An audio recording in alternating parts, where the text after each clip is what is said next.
others live their lives, that Muhammad, Krishna, or the Buddha are the way. Still some believe it's right to say in the name of Jesus when you pray. We are a humankind of 7 billion, so many different races and religions, and it all comes down to one. Some say God's a him, and still many believe that he is a her. Does God live in our hearts, or is she somewhere out there in the universe? We are a humankind of 7 billion, so many different races and religions, and it all comes down to one.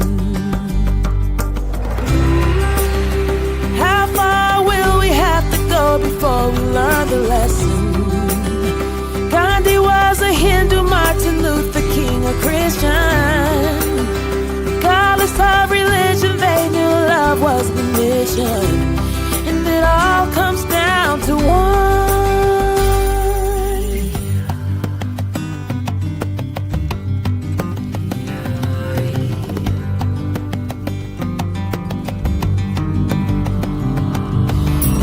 No God at all, or a pantheon of gods up in the sky.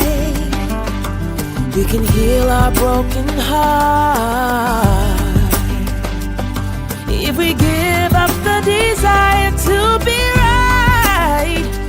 We are a humankind of 7 billion, so many different races and religions, and we all want the same things: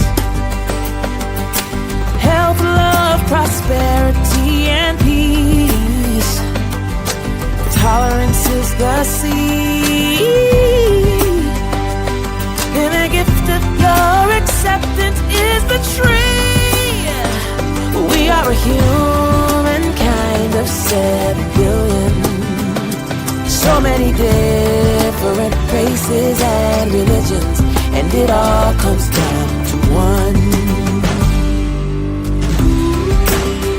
Whether you are red, brown, yellow, black, or white, a man with a husband or a woman with a wife, we can debate until the end of time who's wrong and who is right, but we can see ourselves as one,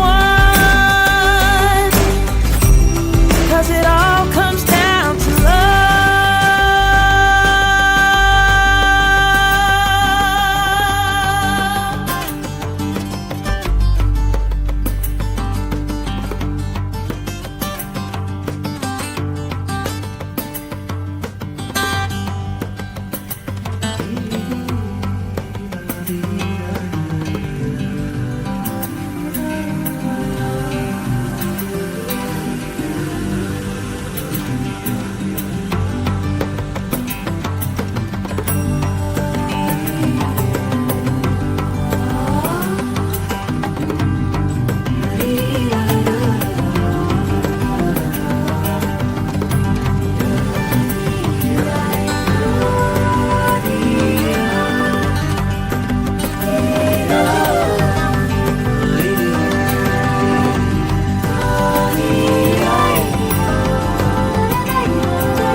This is Angela Sargent, and I am here with your evocation for this morning. I would like us to take a moment to clear our hearts, clear our minds, and pay close attention to our breath. This is our opportunity to acknowledge the presence of the Spirit within us. This is our opportunity to acknowledge the connection between the Spirit that is in me and the Spirit that is in you. What a wonderful opportunity for us to come together aligned on the same accord to be able to receive the message that is for us. We ask right now that the Spirit gives us the message, the spiritual downloads that are needed for us individually as well as collectively. The beautiful part about the Spirit is that the things that we need to receive, we are able to receive, and the things that are not meant to serve us well, or just not the things that are important or relevant to our lives, we never even hear. So it is very important that we intentionally come into this meeting asking the Spirit, what is it that you would have me hear today? What message, what signal is it that I need to be able to go forth and be productive? I want us to make it a habit of not just waiting for the gathering on Sundays, but John mentioned checking in on a regular basis. What is it that I need to know at this moment? What is it that I need to know to be able to reach a certain point in my life? And the beginning point of that is where we are right now, acknowledging that the Spirit is present and that the Spirit is listening. So as you are continuing to clear your heart to make sure that there is nothing distracting you, clearing the voices in your head so that you can be focused, and allowing yourself to breathe naturally. Prepare yourself to be a vessel to hear what the Spirit has for you on today.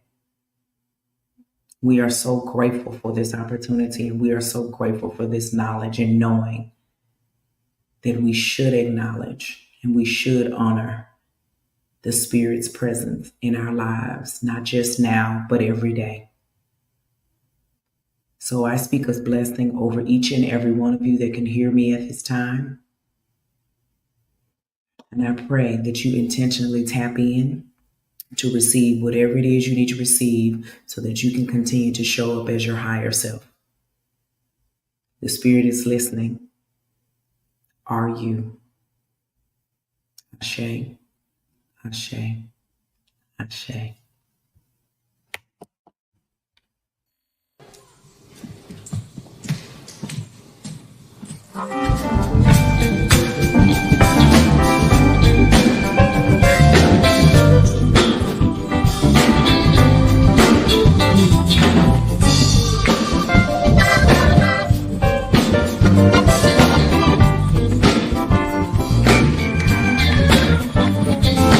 Just keep going on. Just keep going on.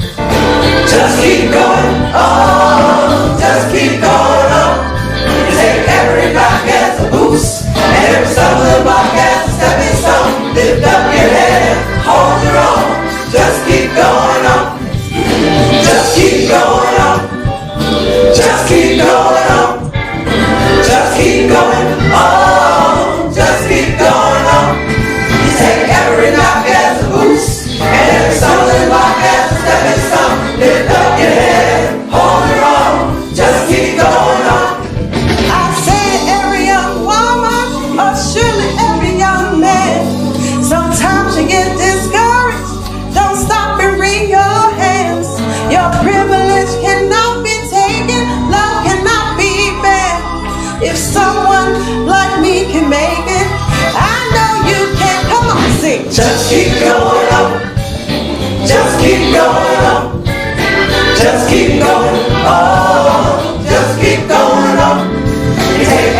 just keep going on.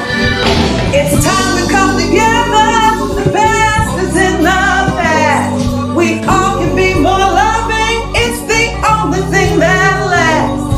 Lean into compassion. You know you got to make it true. Now feel the love all around. You've got angels watching you and Just keep going on. Just keep going on. Just keep going on. Just keep going on. You take every knock as a boost, and every stumbling block as a stepping stone. Lift up your head, hold your own. Just keep going on. Just keep going on. Just keep going on. Just keep going on. Just keep going on. You take every knock as a boost, and every stumbling block as a stepping stone. Lift up your head and hold your own. Just keep going on.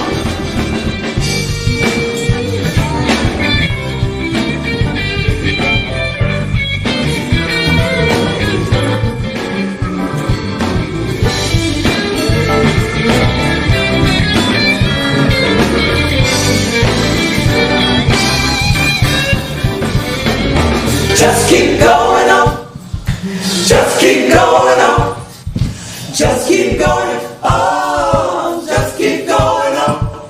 You take every knock as a boost, and every stumbling block as a stepping stone. Lift up your head and hold your own. Just keep going. Take every knock as a boost, and every stumbling block as a stepping stone. Lift up your head and hold your own. Just keep going. Take every knock as a boost, and every stumbling block as a stepping stone. Lift up your head and hold your own. Just keep going on.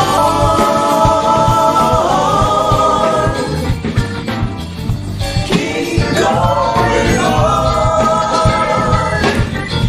Keep going on. A boost. Keep going on. Keep going on. A boost. Keep going on. Keep going on. A boost. Keep going on.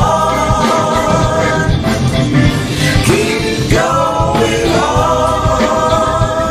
A boost. Keep going on. Lift up your head on the Lord. Just keep going on. Yes. All right. Let's see. All right. So.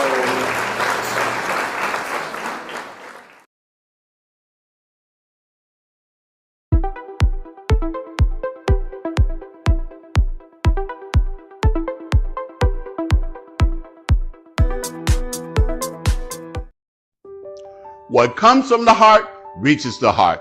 Good morning and welcome to our Heartstream for this Sunday, September the 7th, the first Sunday in this brand new month, the month of September. I'm so glad that you have joined us for today's Heartstream. As always, it is great to have you joining us. It is great to have you with us. And thank you again for all of your ways in which you support Open Heart, through your financial gifts, through your sharing the message about the Heartstream and about Open Heart, and all of the other ways in which people continue. I'm always amazed by and encouraged by the way in which people do help us to get this message of New Thought, Ancient Wisdom out into the world. This week at Unity Christian Church, because this is on September the 10th and 11th, is World Day of Prayer for the entire Unity movement. And as a part of that, on Wednesday, September the 10th at 7 p.m., we will join the worldwide broadcast, if you will. It'll be a virtual event, but we will be, as you might recall, we're having our class there beginning at 6 p.m. at the church, and then we finish generally by 7, and we're going to be finished by 7 on that night. And we will then take the opportunity to tune in to this broadcast. Those of you who would like to come and to see it there, but there are also opportunities for you to view it online but I just think that, being together as a group is something that's going to make things more meaningful. It's designed to go for an hour, so that would be from 7 p.m. to 8 p.m. If you'd like to come out and join us, 3345 McCorkle Road, you're more than welcome to come and to do that. We want to remember all of the persons who are on our prayer list.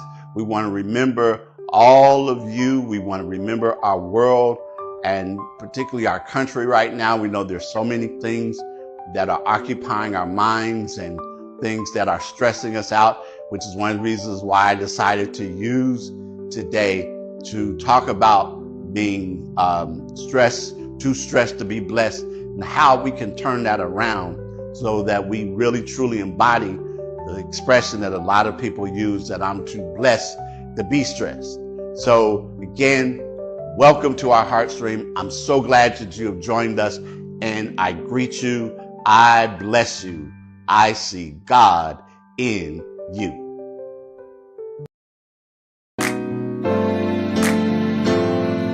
Today is a day like no other day. Just think and you'll know that it's true. Days like today should be holidays. So I'm singing this message to you.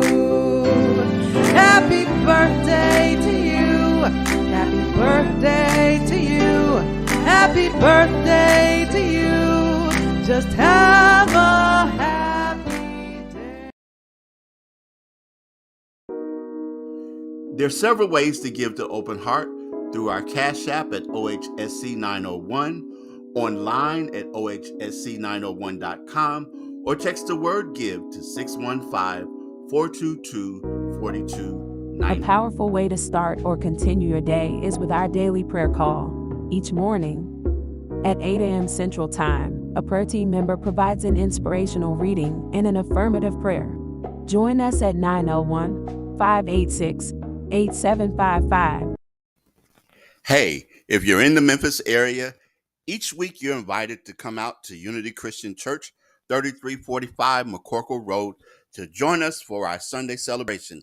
This isn't just about John speaking, but it's about an opportunity for two powerful, wonderful congregations to come together.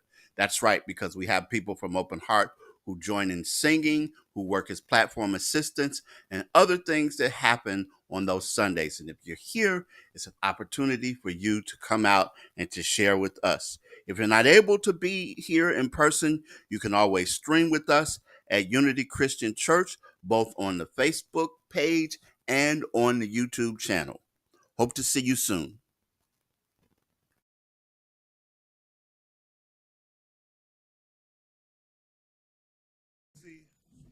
I'm trying to keep it cheered up in here,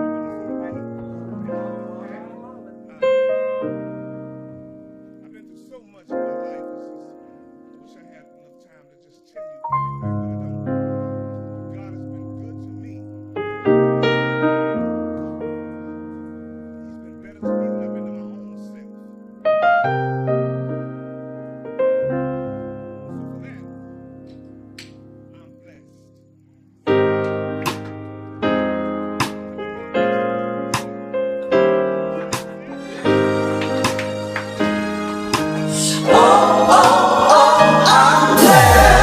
Waking up, thanking God. Every day is feeling just like Sunday. Feeling fly, moving high. Green light, everything's going my way. Running clean, living dreams. Just left the bar and I'm feeling like Midas. Heard him say, give him praise. What's in the water got me feeling like this. Not a day goes by that I don't try to thank the power inside. If you wonder why I'm loving life, come close and I'll tell you why. Ask me how I'm doing, I'm blessed. Yes, living every moment, no regrets. Smile upon my face, I'm like, oh, yes, I'm blessed. Yes, I'm blessed. Yes, ask me how I'm doing, I'm blessed. Yes, living every moment, no regrets. Smile upon my face, I'm like, oh, yes, I'm blessed. Yes, I'm blessed. Yes. Playing cards, living hard, Barbecuing, waking up the whole lot. Music loud, turning out. Everybody on the dance floor won't stop. Life is good, really good, and every moment, no, I can't forget. I gotta say, I won't change. Every day I'm filled with bliss, and the day goes by that I don't try to thank the power inside. If you wonder why I'm loving life, come close and I tell you why. Ask me how I'm doing, I'm blessed, yes. Living every moment, no regrets. Smile on my face, I'm like, oh, yes, I'm blessed, yes, I'm blessed, yes. Ask me how I'm doing, I'm blessed, yes. Living every moment, no regrets. Smile on my face, I'm like, oh, yes, I'm blessed, yes, I'm blessed, yes. Say, oh, yes, oh, yes. I'm blessed, I'm blessed, I'm blessed, I'm blessed. I say, oh, yes, oh, yes. I'm blessed, I'm blessed, I'm blessed, I'm blessed. I say, oh, yes, oh, yes. I'm blessed, I'm blessed, I'm blessed, I'm blessed. I say, oh, yes, oh, yes. I'm blessed, I'm blessed. I say, oh, yes, oh, yes. I'm blessed, I'm blessed, I'm blessed, I'm blessed. I say, oh, yes, oh, yes. I'm blessed, I'm blessed, I'm blessed, I'm blessed. I say, oh, yes, oh, yes. I'm blessed, I'm blessed, I'm blessed, I'm blessed. I say, oh, yes, oh, yes. I'm blessed, I'm blessed. Say, oh, yes, oh, yes. I'm blessed, I'm blessed, I'm blessed, I'm blessed. I said, oh, yes, oh, yes.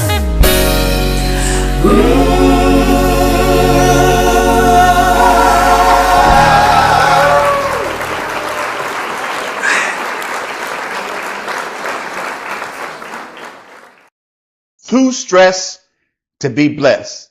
That's right. You heard that right. Too stressed to be blessed. Now I know oftentimes people will go around saying, I'm too blessed to be stressed.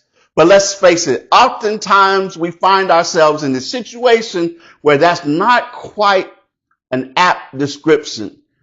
A lot of times that we're too stressed to be blessed, or too stressed to recognize our blessings ultimately, but too stressed to be blessed. And then people will say, well, you know, I'm just going to fake it till I make it. But it doesn't work like that always. We don't quite get there.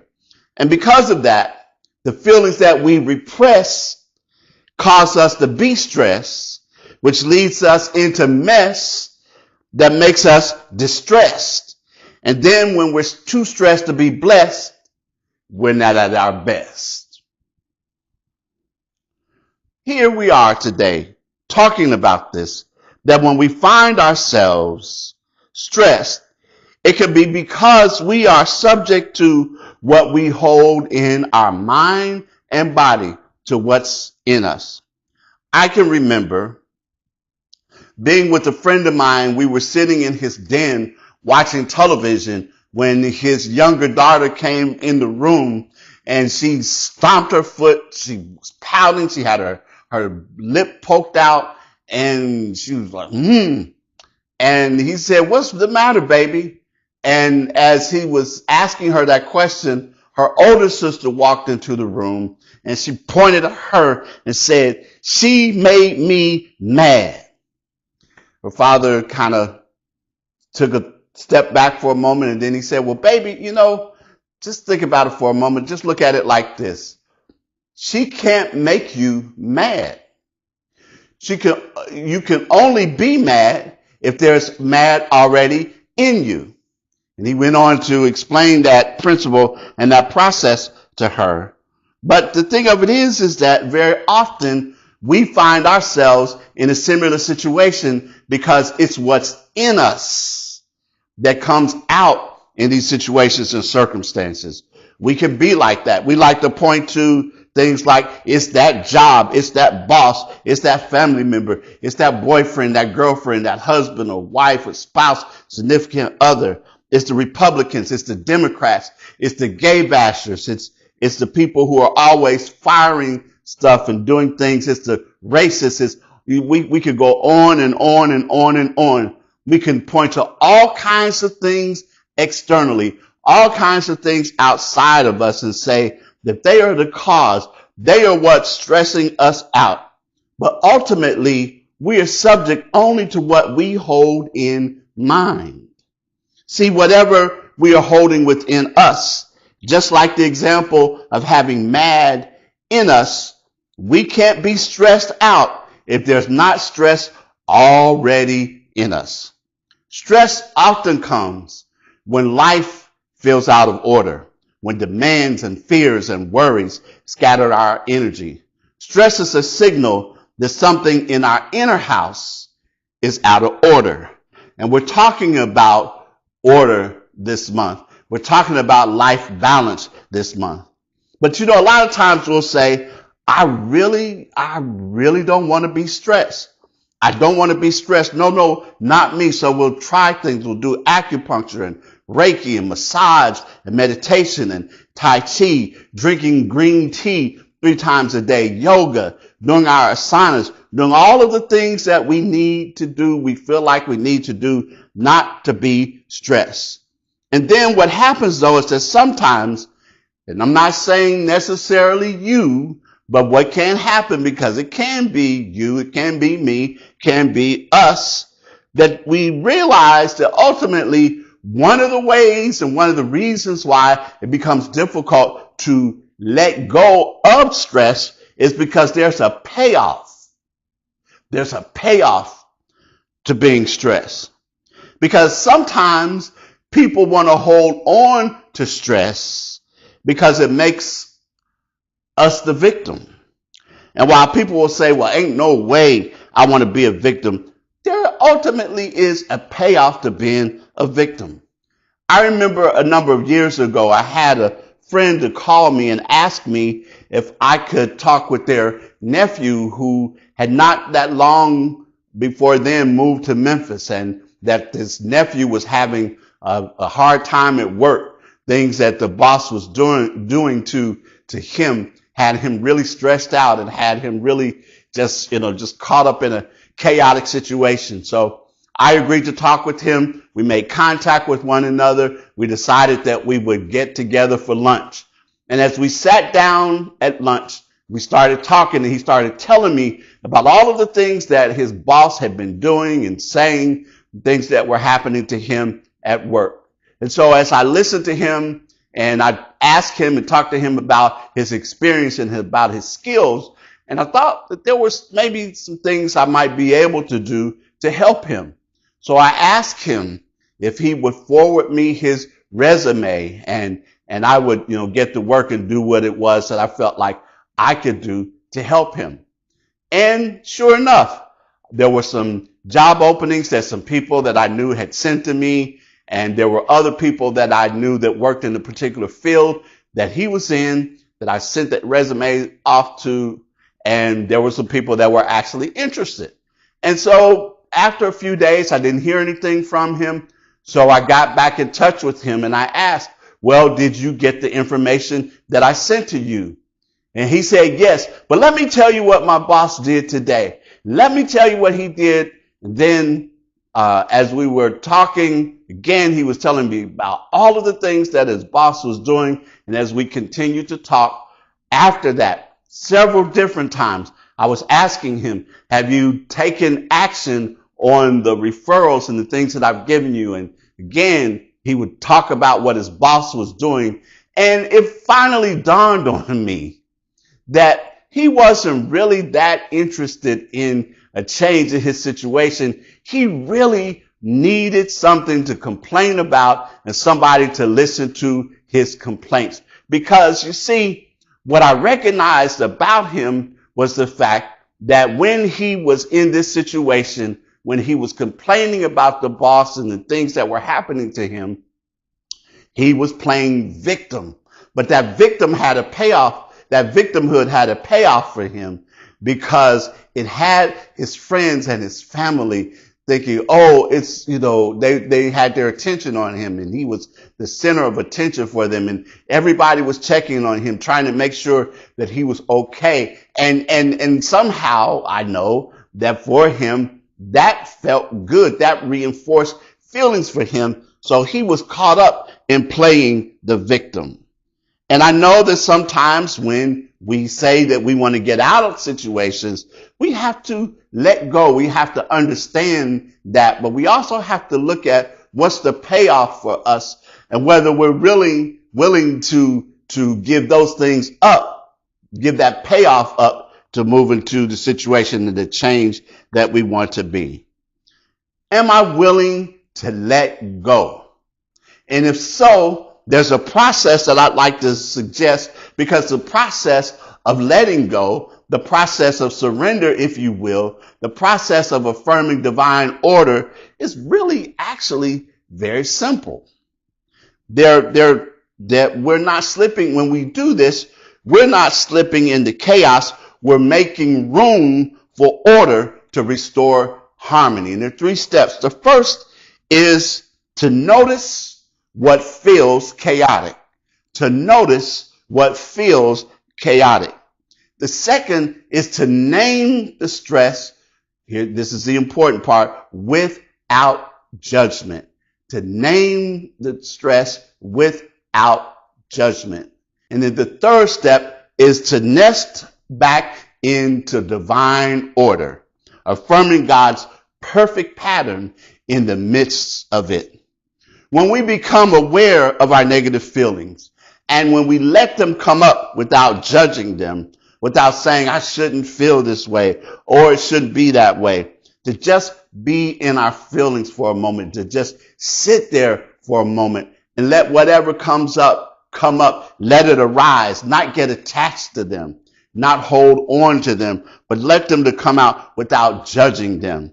And as we see them come up and we just hold that space for just a moment, we can begin seeing openings. We can begin seeing solutions. We begin seeing other ways of doing things and other ways of being. We begin understanding what these feelings that we have are, and then we can just let it go. That's simple. But you see, we oftentimes have gained so much from the stress, whether we recognize it or not. Our bodies have become conditioned to the stress. That's right. Our bodies have become conditioned to the stress. There are generally 3 reactions that our bodies have in response to stress. The first one is the fight or flight syndrome. And that's actually a part of our survival mechanism. It was built for us in fight or flight so that when danger approached, we were ready to take action or even get out of there. That's part of our natural biological response to stress, and our adrenaline goes up.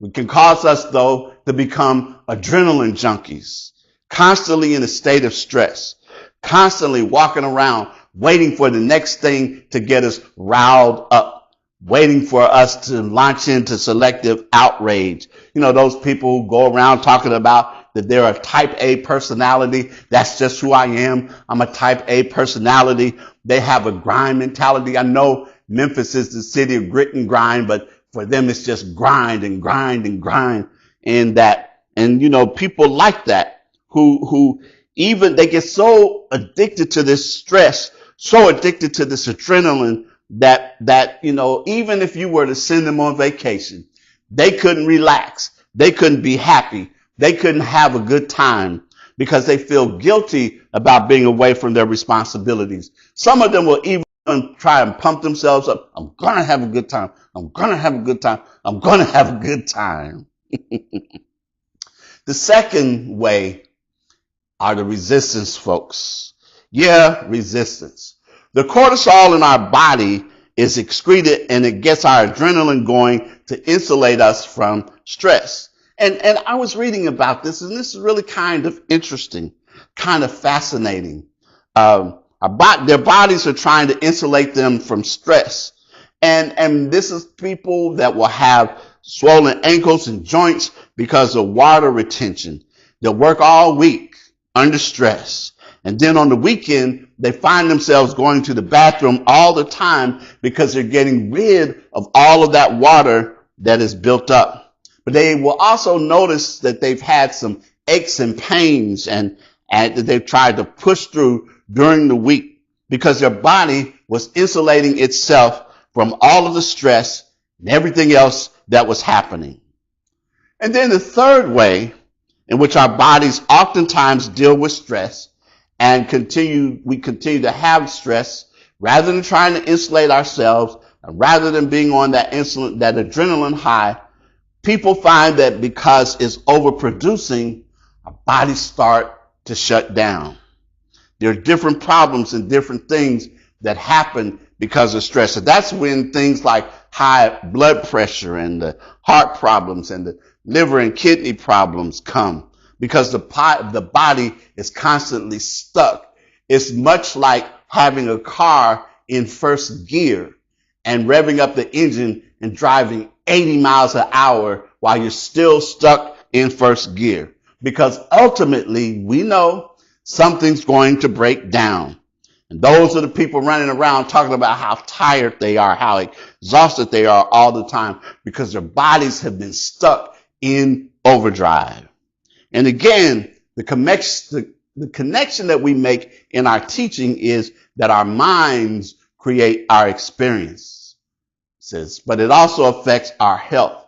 It also affects our well-being. It also affects who we are. And so we're only subject to what we hold in mind and in our bodies. So when we learn to surrender and let go, when we learn to affirm divine order operating in our lives, then things begin to change. We can affirm. You can say this where you are with me. I call upon the power of order. I release stress and align my body, mind, and spirit with divine harmony.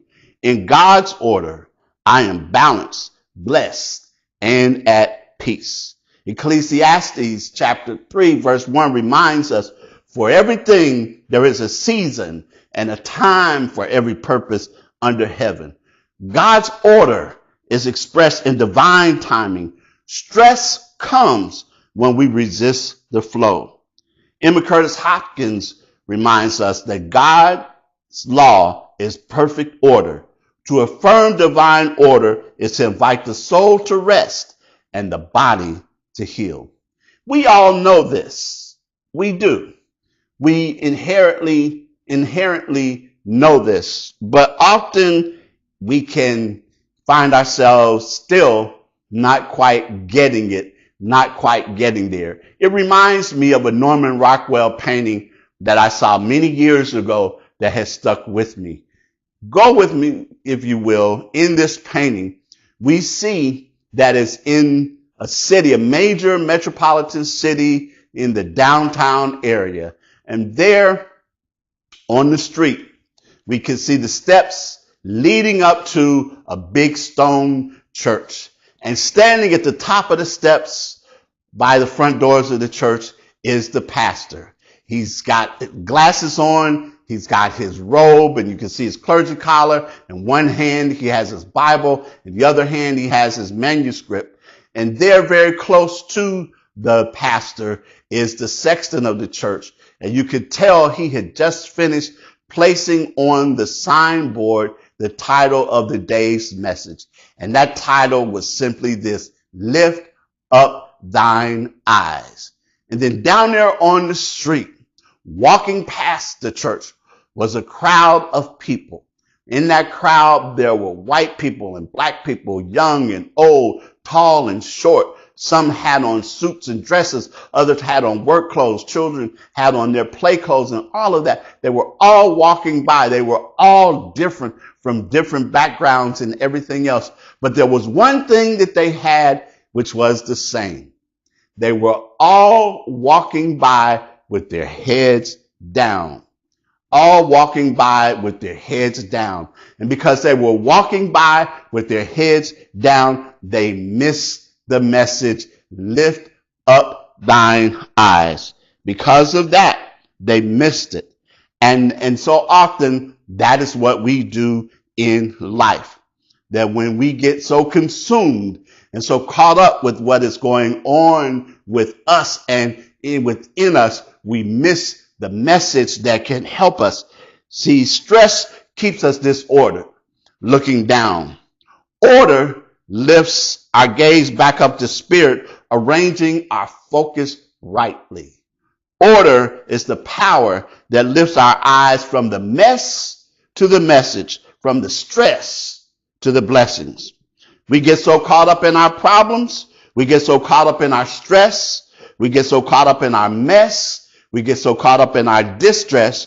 We get so caught up in not being our best that what happens is we miss the blessing. We miss being blessed. And by blessing, I don't mean that God favors one person over another. But what I do mean is that by our blessing, that we realize and recognize how connected we are to the divine, how we recognize and realize that within all of the disorder and chaos is divine expression and divine order, and the fact that you and I are God in expression. Eric Butterworth reminds us, things may appear out of order, but order is the truth of the universe. To know this is to relax into the flow of life and let good unfold. David Hawkins, in his book, Letting Go, The Pathway of Surrender, talks about this. He talks about when we can learn how to let go and affirm order. And again, remember this 3-step process that I mentioned earlier, to notice what feels chaotic, to name the stress without judging, and then to nest back into divine order, affirming God's perfect pattern in the midst of it. That when we are able to do this, then what happens is we start taking roadblocks and hindrances out of the way, and we become one with all there is. And he describes how after 3 years, 3 years of working on this, that suddenly there was a day that he realized that he got it. It was an ordinary day for him, but there was something about it that suddenly he just said he experienced within silence. He experienced within a feeling of connectedness, and he carried that with him during the day. And he remembers going to a restaurant and sitting down at the restaurant and thinking menu, and before he could say anything, the server brought over a menu, which, is something that happens. But then as he was still sitting there, he thought the word coffee, and suddenly out of the blue, the server appeared with a cup of coffee for him. And he said it went like that on and on, that whenever he remembered to remain connected and to stay within the divine flow and to affirm divine right order in his life, things like that happened for him. Things like that unfolded for him. That when we affirm divine order, it takes us on a pathway where we taste freedom. It takes us on that pathway where ultimately we are no longer stressed, but we recognize that we are blessed. And even in those unfortunate circumstances, we understand that behind those situations and those circumstances, that in the midst of all of them, that we can relax and know that because divine order is the truth of the universe, that things begin to unfold even in these things, even for us. Ernest Holmes says the divine mind maintains order, balance, and harmony in all creation. As we align with it, disorder disappears and our lives reflect the blessing of spirit. We remember the master teacher Jesus, but seek first the kingdom of God and God's righteousness, and all these things will be given unto you as well. Order is putting God first, alignment before action. And when we travel on that path, we are able to let go, to let God, to know that divine order is operating and working in our very lives. And so it is.